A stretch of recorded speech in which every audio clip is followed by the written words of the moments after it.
ঠাকুরগাঁওয়ের পীরগঞ্জে শত শত পুণ্যার্থীর অংশগ্রহণে একদিনব্যাপী গঙ্গা স্নান অনুষ্ঠিত হয়েছে। মঙ্গলবার সকালে পীরগঞ্জ উপজেলার কোষারানীগঞ্জ শ্রী শ্রী শ্মশান কালী পূজা ও নববর্ষ উদযাপন উপলক্ষে সতীর ঘাটে টাঙ্গন নদীতে ভোর থেকে শুরু হয় একদিনব্যাপী এ পুণ্য স্নান।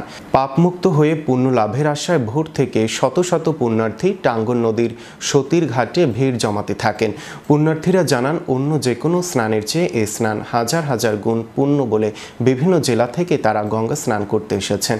এছাড়াও পুণ্য স্নানের পরে আয়োজন করা হয় কালী পূজা সহ প্রায় 7 ধরনের পূজা ও কীর্তন।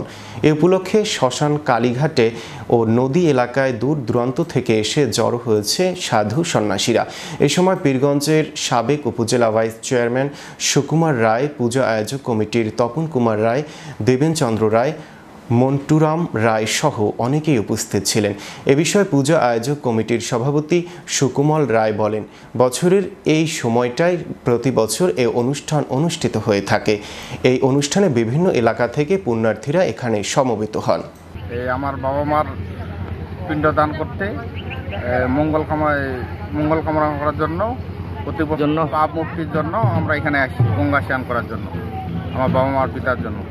আমরা সতীর ঘাটে এখানে আসছি গঙ্গা স্নান করার জন্য এবং পিতামাতার পাপ মুক্তি কামনার জন্য, এবং আমিও আসি আমার হারানো সব দিনের পাপ মুক্তি মোচনের জন্য। আমরা এখানে প্রতি বছরে আসে থাকি।